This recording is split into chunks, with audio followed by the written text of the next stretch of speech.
பெரிய பாவம் என்னவென்று தெரியுமா?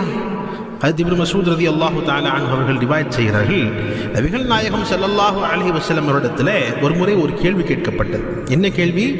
அல்லாஹ்விடம் எந்த பாவம் மிகப்பெரிய பாவம் என்பதாக கேட்கப்பட்டது. அப்போ ரசூல் ஸல்லல்லாஹு அலைஹி வஸல்லம் அவர்கள் ஒரு 3-4 பதில்கள் சொன்னார்கள். அதிலே ஒன்று ரசூல் ஸல்லல்லாஹு அலைஹி வஸல்லம் அவர்கள் சொன்னது என்னவென்று சொன்னால், உன் அண்டை வீட்டாரின் மனைவியுடன் நீ விபச்சாரம் செய்வது என்பதாக சொன்னார். அல்லாஹ் அக்பர். புகாரி ஷரீஃபில் பதிவாக இருக்கிறது. அதாவது உன் அண்டை வீட்டாரின் மனைவியுடன் விபச்சாரம் செய்வது என்பதாக சொன்னாங்க. இது மிகப்பெரிய ஒரு நம்பிக்கை துரோகம். பக்கத்து வீட்டில் இருக்கக்கூடிய சகோதரருடைய மனைவியோடு தவறான தொடர்புகள் வைத்துக் கொள்வது,